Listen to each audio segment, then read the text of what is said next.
Olá a todos, sejam muito bem-vindos a mais uma aula desse programa de educação para jovens adultos, aqui oferecido pelo Instituto Livre. Meu nome é Roger Medeiros e eu sou professor de artes de vocês.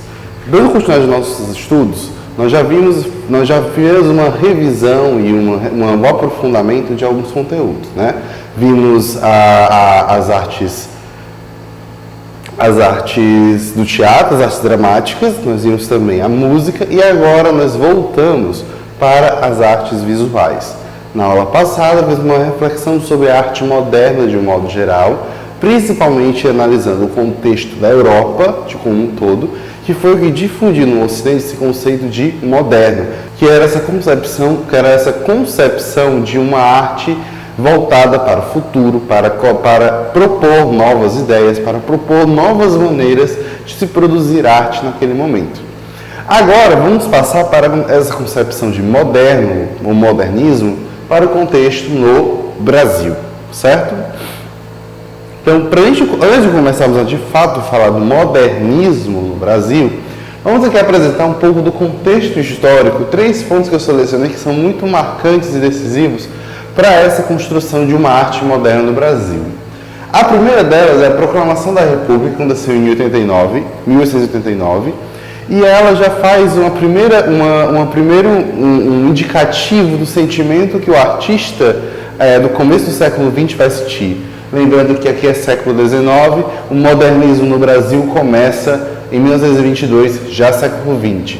Mas a Proclamação da República ela é importantíssima para a gente compreender essa produção, essa estética, essa nova forma de arte. Por quê? Porque com a Proclamação da República nós temos um rompimento com as formas políticas antigas e defasadas da monarquia, dos reinados, principados, ducados e toda aquela estrutura de governo que se defendeu no Brasil durante o período do Império, o período regencial e o período colonial. Então, quando temos aqui a Proclamação da República em 1889, nós vamos também ter uma quebra política disso. E essa quebra vai sim influenciar o pensamento e a arte, não é, dos anos que estariam por vir, ok? Além disso, nós vamos também perceber uma insatisfação contra as escolas europeias, né? Como assim uma insatisfação, não é? Bem, essa insatisfação contra essas escolas europeias se deve também, de fato, por essa proclamação da República, mas também pelo sentimento de independência, não é? Que surgia no Brasil, principalmente pela proclamação da República, não é? Em 1822, certo? E também pela declaração de independência do Brasil em 1822 e também por esse novo sentimento de quebra, não é? De libertação das estruturas, das tradições europeias. Agora o Brasil era uma república, não é? Que se instituiu por seus valores, que se instituiu por seu próprio processo de construção, e agora nós vamos também ter uma insatisfação contra as referências europeias. Então aquilo que vinha da Europa, não é? Era taxado algo como defasado, como algo desnecessário, impertinente, cansativo. Então essa arte que vinha da Europa passa a ser recusada, passa a ser negada e deseja-se assumir agora uma estética genuína e uma estética principalmente brasileira. Então esse contexto que nós estamos falando agora, que pega ali o final do século XIX e vai até 22, não é tudo mais, vai culminar o que a gente chama de Semana de Arte Moderna. Ora, a Semana de Arte Moderna, em 1922, ela veio justamente para para comemorar os 100 anos da independência do Brasil.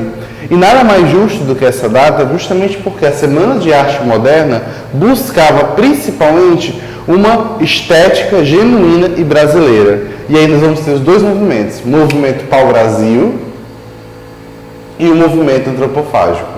São 2 movimentos que vão ter basicamente o mesmo objetivo, encontrar uma estética genuína e brasileira para as artes no Brasil.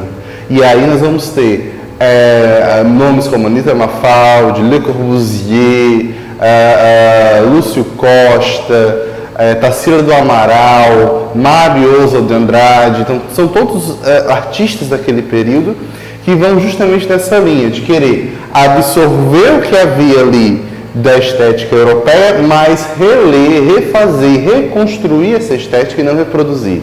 Então, se a gente pensa, por exemplo, no romantismo, no realismo, nós temos quase que uma reprodução dos ensinamentos estéticos daquelas escolas literárias. Então, o romance que era publicado na França do começo do século XIX era quase que copiado, digamos assim, aqui no Brasil. Então, as estruturas de personagens, o andamento, o tipo de história, a construção dela, tudo isso era feito conforme as escolas europeias estéticas daquela época. Quando passamos agora para o século XX, na ebulição desse modernismo, nós percebemos o quê? Que não é mais uma cópia, uma reprodução, mas uma releitura, uma reinterpretação dessas escolas, que buscam agora não copiar, mas absorver essa referência, mas criar algo genuíno e brasileiro. Por isso que a gente tem esse nome aqui, antropofágico, né? Antro significa homem e fágico, né? Alimento. Então aqui é o homem, o homem que se alimenta de outro homem. Mas isso no sentido, claro, que metafórico, no sentido de que eu, enquanto artista brasileiro, consumo, devoro outros artistas de outros lugares do mundo e agora eu vomito e me expresso de uma forma que seja minha, que seja nascida em mim, certo? Então essa é a grande marca, não é, do modernismo no Brasil.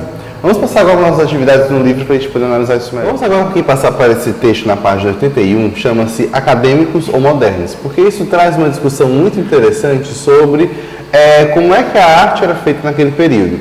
Então, se a gente pensa, por exemplo, que a literatura era uma das grandes expressões da arte naquele período, ali pelo século XVIII, XIX, então apenas as pessoas que tinham acesso à leitura, pessoas letradas, pessoas alfabetizadas, era que tinham acesso a essa forma de arte. Logo, a arte era algo elitizado, dominado por uma elite letrada, alfabetizada, estudada. Ou seja, isso excluía boa parte, aliás, uma parte majoritária, não é,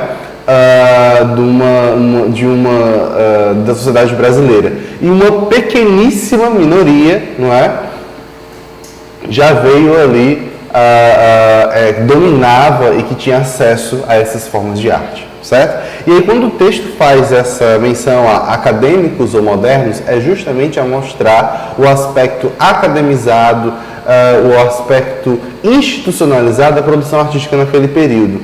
Então, o que havia de arte no Brasil era produzido por pessoas que frequentavam escolas de belas artes, né? E aqui a gente fala de belas artes, literatura, pintura, escultura, não é? O que era considerado na época, além do teatro. No entanto, quando temos aqui esse período aqui do modernismo, não é?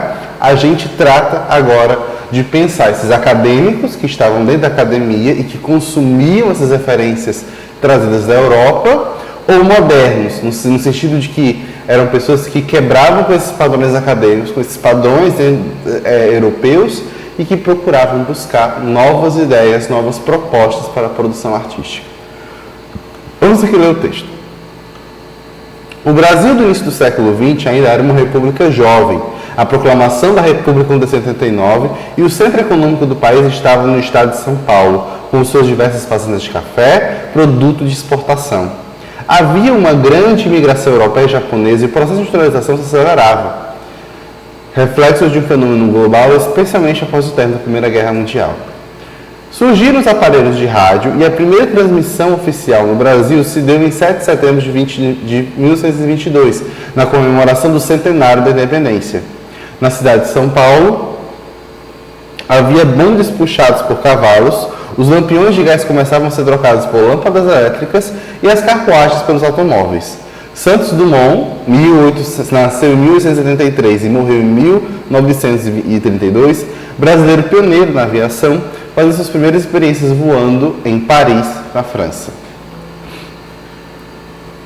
Nas artes também ocorriam mudanças e acompanhavam as transformações sociais.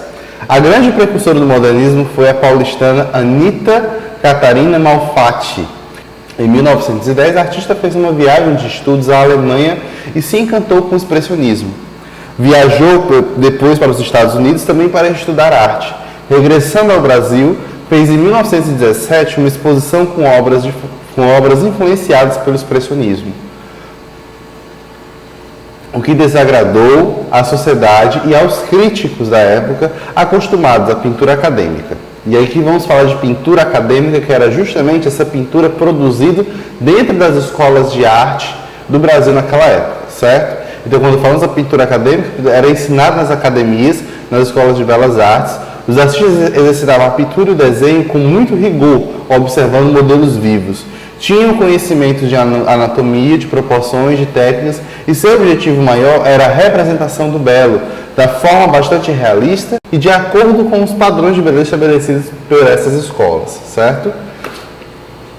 Então aqui a gente vai observar, aqui embaixo, né, logo essas duas imagens, a primeira de Anita Malfatti e a segunda de Almeida Júnior, né? E vamos primeiro observar o período em que essas obras foram produzidas, né? A de Anita Malfatti foi feita ali entre 1915 e 1916, né? E aqui a da Almeida Júnior foi feita em 1899.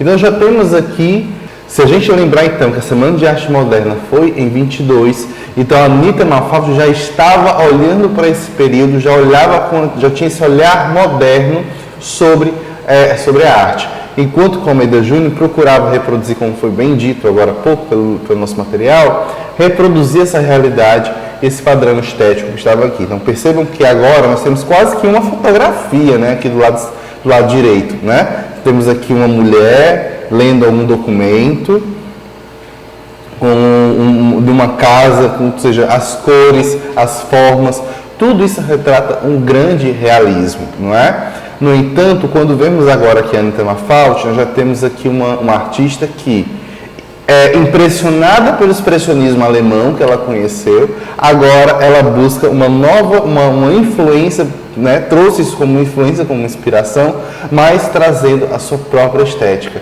Percebam que aqui a Anita Malfatti, ela não faz expressionismo ipsiliteris, ou seja, ao pé da letra, né? Ela, embora tenhamos algumas pinceladas mais marcadas, as pinceladas são discretas, mas os detalhes ficam pelo destacamento das cores, não é? O cabelo vermelho, o olhar. Então, tudo isso que a Anita Malfatti representa na sua obra traz a influência do expressionismo, mas, acima de tudo, uma estética, uma arte própria, que se diferencia, que se afasta, mas que apenas traz como inspiração. Então, continuando aqui nosso processo, né? Vamos lá aqui, ó. Anita Malfatti, a segunda obra aqui, chamada Tarsa Ritma, não é? E aqui nós já temos novamente esse expressionismo muito destacado, mas percebam que o padrão aqui não é reproduzir um conceito de belo, muito menos querer trazer uma forma realista, mas aqui o objetivo é trazer a expressão, a cor forte, né? O traço mais grosseiro mesmo da obra. Então a gente percebe aqui algo quase como um impressionismo da imagem, né? Então é como que a Anita Malfatti sente a realidade e expressa a realidade por meio de suas obras. Então percebam que algumas cores aqui são quase que apenas para compor esse fundo, né? Então o azul que se segue, não é? Mais o vermelho ali, não é? E aí vamos ter uma forma de um corpo que está de costas, um corpo nu, mas que também nós temos um braço com os músculos deformes, não é isso mesmo? Mãos que não são detalhadamente desenhadas, não é? Então tudo isso para trazer uma nova visão sobre o corpo, uma nova visão sobre esse estético, que não era mais a realidade que interessava, mas a visão do mundo que o artista tem é que agora interessava para o modernismo, certo? E aí nós vamos comparar agora com essa imagem do Vitor Meirelles, Moema, que foi pintada em 1866, então veja bem que ela já é bem anterior a todo esse processo que nós falamos, não é?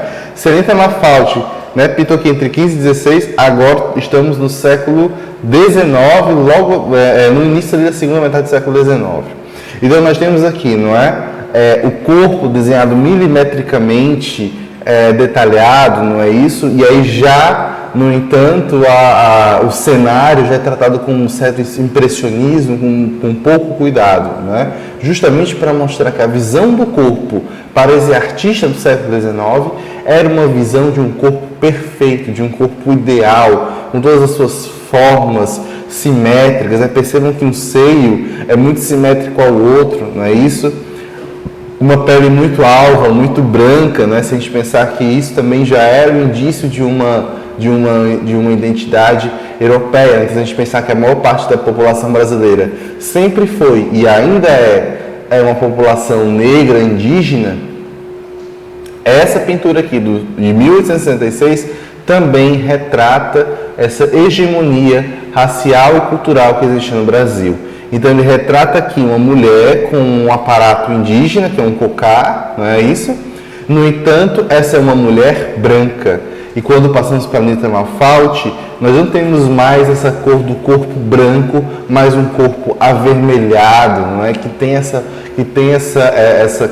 corpo que tem essa cor de pessoas que passam muito tempo no sol, não é? De um Brasil que tem uma incidência solar muito grande e também de uma população majoritariamente indígena e negra, certo? Então, essa também é uma das principais diferenças entre o modernismo e as escolas de belas artes, porque ele justamente ele toma como projeto de expressão, como projeto artístico, a identidade do Brasil. Não é? Então, não é mais o corpo europeu que vai ser retratado na obra, mas vai ser o corpo brasileiro. Não é mais a cidade europeia que vai ser retratada na obra, vai ser agora a cidade brasileira. Não é mais o campo europeu, os campos da Aix-en-Provence na França.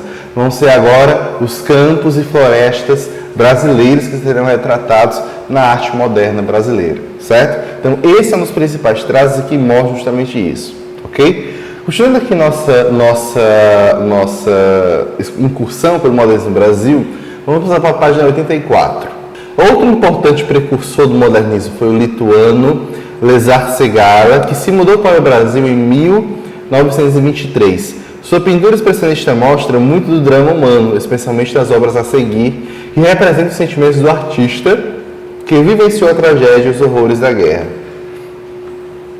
Então percebam aqui que o Segal, né, Interior de Pobres número 2, né, que é essa obra aqui, e percebam a data, 1921, já é um ano antes da Semana de Arte Moderna, que foi esse evento que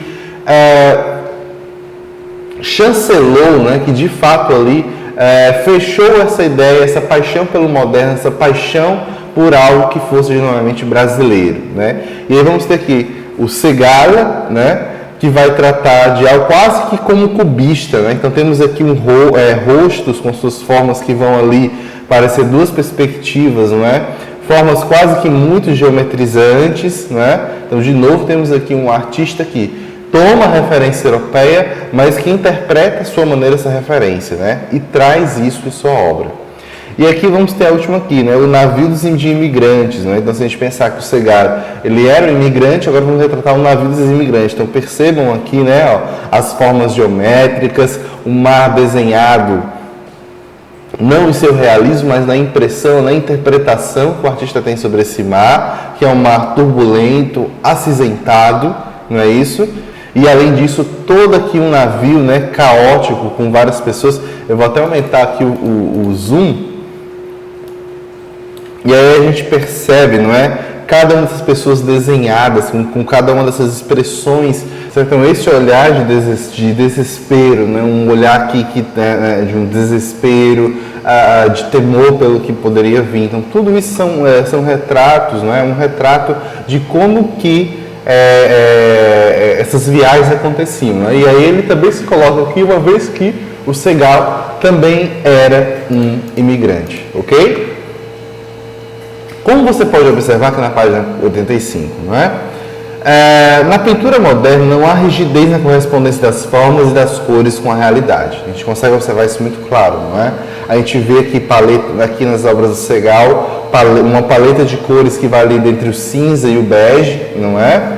Sempre nesses tons, né? Tons mais frios, digamos assim. e na Anitta Malfausto nós temos uma paleta de cores com tons mais fortes, vibrantes, não é? Cores muito vivas, não é? Tudo isso. Se a gente pensa na realidade, a realidade não tem uma paleta de cores específica, não é?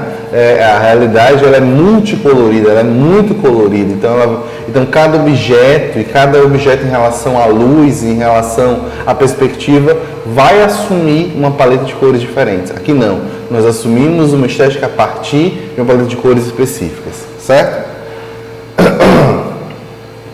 As obras são mais emocionais, as pinceladas são mais soltas e vigorosas. Há espaços do suporte que ficam em branco e a relação com a figura do fundo em algumas obras quase desaparece, né? Vamos passar agora para a nossa atividade 1, certo? Acadêmico ou moderno? Observe atentamente as obras acadêmicas e modernas mostradas anteriormente e descreva em seu caderno as principais diferenças entre elas, né? Isso já fizemos aqui. Agora vamos passar aqui para o texto que vamos agora falar sobre a Semana de Arte Moderna especificamente, né? Vamos lá. A Semana de Arte Moderna, que na verdade durou apenas 3 dias, né? Aconteceu no Teatro Municipal de São Paulo em 15, 16 e 17 de fevereiro de 1922. Foi organizado por um grupo de artistas plásticos, poetas, escritores, músicos intelectuais, com o objetivo de mostrar o rompimento dessas linguagens com os movimentos anteriores e a busca do novo, por uma produção independente brasileira, diferente dos modelos estrangeiros. Então vamos lá. Durante as comemorações, nesse mesmo ano, do primeiro cenário da Proclamação da República, da Proclamação da Independência do Brasil, esse grupo promoveu a emancipação artística, apresentando uma nova proposta de arte nacional, né? E aqui a gente tem que entender o seguinte: quando ele fala nacional, a gente tem que ter um cuidado na hora de pensar esse nacional, né? Quando ele fala em nacional, nós estamos falando especificamente aqui de São Paulo, que detinha o poder econômico e cultural, né? A hegemonia econômica e cultural do país naquele período. Então nós não podemos dizer que isso também valeu para o Ceará, para o Norte, para o Sul. Não, a gente tem que entender que quando ele fala aqui em algo nacional, esse discurso se direciona a São Paulo e aquela região ali próxima de São Paulo, justamente porque era o centro econômico e cultural do país naquele momento, certo? Vamos lá. Veja alguns dos principais artistas que participaram da semana. Então, na música nós vamos ter aqui o Heitor Villa-Lobos, que produziu as nossas primeiras óperas, não é? Importantíssimas para a história do mundo mesmo hoje, não é isso? E o Guilmar Novaes, também pianista. Nas artes visuais vamos ter o Vitor Becheretti, certo? Que foi escultor, Anitta Malfatti, Vicente do Rego Monteiro, certo? A Zina Aita, o John Grass e o Emílio de Cavalcante, não é? Todos eles pintores, certo? E na literatura vamos ter o Osa de Andrade, Mário de Andrade, Menotti da Picchia, Guilherme de Almeida e Manuel Bandeira. Manuel Bandeira, esse por último, era poeta, e Osa de Andrade também eram poetas. Ok? Continuando o texto. As exposições de pinturas e esculturas, as representações de música e as apresentações de música, e poesia chocaram a plateia, formada quase exclusivamente pela elite paulista, e se manifestou vaiando muitas das produções, né? Então a gente tem que ver justamente isso, né? Esses eram artistas que resolveram quebrar com os padrões, inclusive mesmo até do público, né? Então o público que consumia a arte, consumia essa cultura, né, era um público formado pelas escolas de belas artes. Então esse público também trazia as referências europeias. No entanto, esses artistas queriam quebrar com essas referências e propuseram para esse público. Daí nós temos a vaia. Então quando a gente pensa num processo de rejeição de público, é quando o artista justamente produz algo, não é? E aí o público, a crítica vai sempre questionar: mas isso é arte? Isso é bom ou bonito? Não é? Isso é belo? É feio? Isso é ruim? Ou desnecessário, desagradável, não é? Então, toda essa crítica, ela sempre vai acontecer com base nos parâmetros das referências, com base na formação daquele público, na formação daquela crítica. Então, quando os artistas, esses novos artistas, chegaram com essas novas propostas, não é, de reinventar a arte, a maneira de pintar, a maneira de escrever, não é? Então, se o poema anterior ao modernismo era um poema que prezava pela rima rica, não é? Pela rima nobre, não é? Por uma estrutura muito bem fechada ali do ritmo, né? Das estrofes, das sílabas poéticas. Agora, o poema moderno é um poema de verso livre, que não se preocupa com as sílabas poéticas ou com a qualidade das rimas, vai se preocupar apenas em produzir um ritmo e que esse ritmo também seja acompanhado de um conteúdo. E normalmente esse conteúdo é um conteúdo militante em favor dessa nova arte, certo? Embora não tenha participado da Semana de 22, Tarsila do Amaral foi uma grande representante do modernismo no Brasil. Assim como outros modernistas, ela rompeu com a própria realidade. Fez uso emocional das cores e formas, alterou o uso da perspectiva, entre outras características desse movimento. E aqui lembrando que perspectiva é justamente esse olhar do pintor, o olhar do artista sobre o objeto que ele desenha. Então, se nós tivermos, por exemplo, uma perspectiva sempre de frente para um objeto que buscava reproduzir as relações de luz e sombra para ele, agora a Tarsila do Amaral vai quebrar com essa noção de perspectiva e vai produzir uma perspectiva nova e sua sobre esses objetos, certo? Então, vamos lá, continuando aqui, ó. Tarsila do Amaral estudou pintura por vários anos na Europa, conheceu Pablo Picasso e manteve contato com vários artistas modernos, como os franceses Albert Glazes e Fernand Léger. Voltando ao Brasil, juntou-se aos modernistas. Em sua fase chamada Pau-Brasil, geometrizou as formas e mostrou influências do cubismo em sua arte. Já na fase antropofágica, teve forte presença das ideias surrealistas.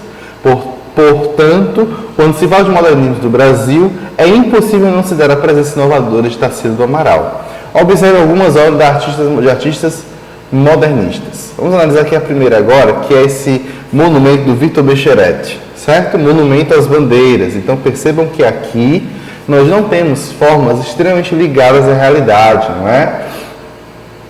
Os cavalos, os homens, todos eles são desenhados, são esculpidos, com esse traço mais grosso, não é um detalhamento. Não há um detalhamento desse corpo, dessa forma, há apenas um talhe mais grosso, mais grosseiro. Então aqui, outro ponto importante da escultura moderna é porque ela denuncia o próprio processo de produção, né?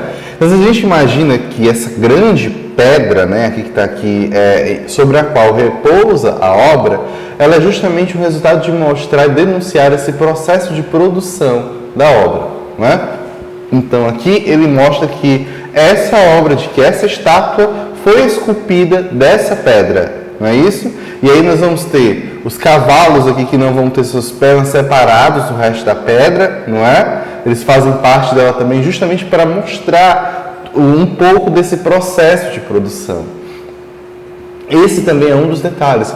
O artista quer agora denunciar o processo de produção da obra e não escondê-lo quando nós tínhamos, por exemplo, as obras do realismo, ali do romantismo, em que nós tínhamos ali quase que as esculturas daquela época não tinham esses pedestais com a mesma rocha que foram produzidas, né? Aqui não, nós temos esse processo aqui sendo respeitado, sendo denunciado pela própria obra enunciada, ok?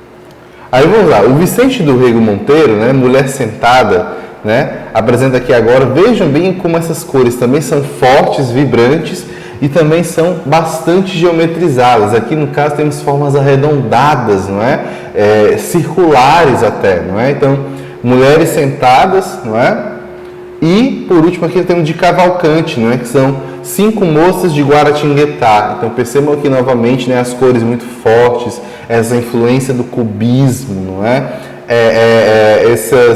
esses braços muito largos. Então, a gente está falando agora, novamente, remontando aqui a uma estética brasileira, uma estética que procura reproduzir o corpo brasileiro.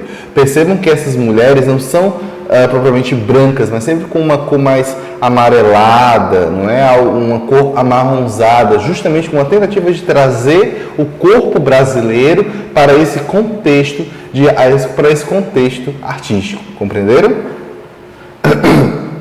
E aqui na página 88 nós vamos ter essa obra que é um grande marco, não é, do nosso modernismo, que se chama Abaporu. E muitas pessoas perguntam, mas por que ela é um grande marco? O que ela representa tanto? Não é? Isso é uma obra até simples, né?